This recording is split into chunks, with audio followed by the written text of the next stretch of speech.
Coming up in the news, 2 Crystal Cruises ships arrested on Grand Bahama over the weekend. Also, it is election day for the Grand Bahama Taxi Union. And if you're looking for a good college, a virtual college fair is set for next week. The Bahamas Tonight, the Northern Edition, starts now. This is the Bahamas Tonight, Northern Edition.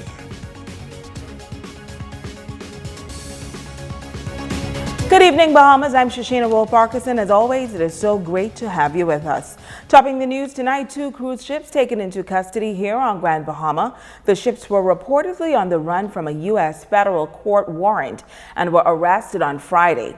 But as we hear in this report, the 2 ships are part of the Crystal Cruises fleet are not the only foreign vessels under arrest here on this island. Our Jamila Mizik has the details. The Port Department, with the assistance of the Royal Bahamas Police Force, making a number of significant arrests recently. Acting Port Controller and Admiralty Marshal, Senior Commander Byrne Wright, noting that 2 oil tankers were arrested in Grand Bahama last year due to outstanding bills. Once the outstanding bills, bankruptcy, some of the petitions to court through the lawyer, and the Supreme Court would order them arrested. Senior Commander Wright explains the process once a vessel has been arrested. It has to be secured, so there's security posted. There are some crew on board, and while the litigation is going on, the vessel remains under arrest until otherwise instructed by the Supreme Court. The vessel can either be sold or the debt would have been satisfied. Now, 2 Crystal Cruises also arrested over the weekend after evading capture for weeks. The Serenity and Symphony were apprehended in Grand Bahama, also due to non-payment of bills, as a result of a $4.6 million civil suit against parent company Genting Hong Kong for unpaid fuel charges. Wright says the port was petitioned and a warrant of arrest was issued for the 2 ships. The 2 ships had the anchorage at Freeport, Grand Bahama. But I must say that they're fully crewed, and the Port Department is working with the Bahamas Maritime Authority and the Attorney General's office to have this matter dealt with. The crew, it is customary that the crew will be repatriated to their homelands. Now, the vessels are Bahamian registered, hence the involvement of the Bahamas Maritime Authority and the Attorney General's office. Senior Commander Wright says they are obligated by international conventions to ensure that the welfare of the vessels are taken care of, adding that it is intended to have the crew repatriated as quickly as possible, at no cost to the Bahamas government. Jamila Mizik, ZNS Network News. Well, it is election day for the Grand Bahama Taxi Union, but just 1 position was up for grabs on today's ballot as the majority of positions were uncontested. Persons elected unopposed are Harold Curry for president, Rodney Forbes, first vice president, Geraldine Dean as the general secretary, Eva Mitchell is the assistant secretary. Trustees are Valise Outen, Zelda Forbes, and Tanisha Grant. Transportation chairman is Clemente Pinder. Now, the only position on today's ballot is the post of treasurer. Candidates vying for treasurer are Moses Saunders and Felix Delaney. Returning President Harold Curry says it is the first time members have expressed their satisfaction with the union in such a fashion, and it sends a clear message that members are satisfied with the leadership of his team, and he shares his plans for the upcoming term. Well, this time we need to be trying to grow our union and put it in a better financial state because, like we said, we were closed for almost 3 years, and we got some good plans moving forward. We're going to try and get some of those people off the cruise ship. Try work along with Ministry of Tourism them to see what we can do to lift up the economy, and we're gonna make sure that our cabs and thing upgrade and so forth, and live up to the protocols and so forth on the island. But moving forward, the union has some great potential. Now, Trustee Willise Alton Taylor says that it is an extraordinary election and she remains hopeful for what is to come. This is a great team, and the union is it's gonna be bigger and better than ever before. Because we're united, and unity is strength. And we want to assure the members that we are here to work for you. We are your servants. You put us here, and we are here to work on your behalf.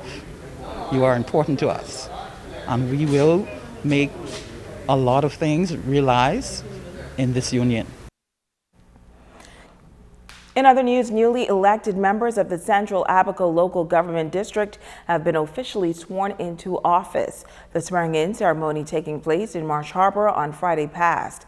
The Central Abaco District includes 3 townships: Murphytown, Dundastown, Marsh Harbor, and Spring City Town. Roscoe Thompson was elected chairman of the Marsh Harbor Spring City Township. His deputy is Bev Sawyer. Other members are Dale Hill, Lottie Williams, and Ann Sawyer. The Dundastown members are Chairman Farron Newbold, Deputy Chair Kayla Wallace, along with Cecil Ingram and Chertham Toot. Now, in the Murphytown area, Derek Dawkins will serve as chairman. Deputy chair is Emma Dawkins, and the 3rd member is Quabelle Davis. Elected members in the 3 townships then voted for a chief and deputy chief counselor. After that voting process, Farron Newbold was elected chief counselor. Derek Dawkins was elected deputy chief counselor for the Central Abaco District. And in news from the crime beat, police on Grand Bahama arresting a male and female for possession of an unlicensed firearm and ammunition. Reports say a team of officers from the Predator Unit acting on intelligence proceeded to a business establishment on Peachtree Street around 10 p.m. last night and observed a 2016 silver Honda vehicle parked with 2 occupants inside. The officers informed them of their suspicion and conducted a search and reportedly found in the vehicle's rear seat pouch a black Taurus .9mm pistol with a magazine containing 9 live rounds of .9mm ammunition. Now, a male and a female were both taken into custody. And an alleged domestic dispute resulting in one man sustaining serious injuries. Reports say around 8 p.m. Sunday night, the victim said he was returning to his residence when he was approached by an unknown male from behind who stabbed him to the abdomen. The victim told police that they both fell to the ground and he was able to fight the assailant off and was able to escape into nearby bushes and walked to the hospital to seek medical care. Now, the victim is said to be in critical condition and the search continues for his attacker. And tonight, a counselor is appealing to men or women struggling with anger that has resulted in them lashing out on their loved ones to get help. The mental health and relationship coach extending his services in an effort to fight against the prevalent social ill, domestic violence. Pastor Wayne Carey, a certified mental health and relationship coach, says abuse is never okay, but adds that hurt people hurt people. I always think when we speak of abuse, always go back to a quote by Dr. Miles Monroe. And he talked about, when a person doesn't know their purpose, when they don't know their purpose, then he says abuse is inevitable. And so you find a lot of times, issues where, young men, the father was not there, so many things happen. I mean, that's not an excuse. But when you find men who are bitter, they don't know how to deal with a woman who knows her value, knows her worth. They find it difficult dealing with, with a woman who knows herself. And so this is the only way that they know how to respond. But he says that abuse is much deeper than the physical aspect. It's so important for them to understand that persons, again, we speaking of whether it's a female or a male, the person is doing that. But it's very important for them to understand this person, you abuse them verbally, emotionally. They can't even function anymore. So most likely that morale, is going to be so low in that home. And when we think about abuse itself, I mean, no one is going to abuse other person if they understand their worth and their value. That's really what it is. So it really comes down to a man understanding his purpose and knowing, and when he understands his purpose, he's going to love his wife to the best of his ability. And he adds that most times abusers in the homes do not understand how their behavior affects children. It's generational. It's generational. So at teenage years, it happens to you. And so where did this come from? And it's a learned behavior. You seeing mom being abused, and all of a sudden it's like you just think that's the way it should be. And sometimes when we speak of generational curses, you find yourself just being attracted to these type of persons. You don't know why, but it's there. It sees, that it was going on in the home. You accept the fact that that's just what love is. Pastor Carey also speaking to the heart of men who are culpable when it comes to these types of acts. This as he extends his help. When you speak of our worth and our value, when you know who you are as a man, you're going to protect that woman and you're going to do everything that you can. Now here it is. If you're repeating a habit of emotional abuse, physical abuse, you're repeating this habit have to stop, and you have to take responsibility. If it continues, you have to understand that, I have a disease that I need help. And I want you to know that, Pastor Wayne Carey, I'm here in the community to extend a hand to you and to help you the best way that I can. Now, if you need someone to talk to, this relationship and certified coach can be reached at 533-6452. Stay with us. We'll be back right after this.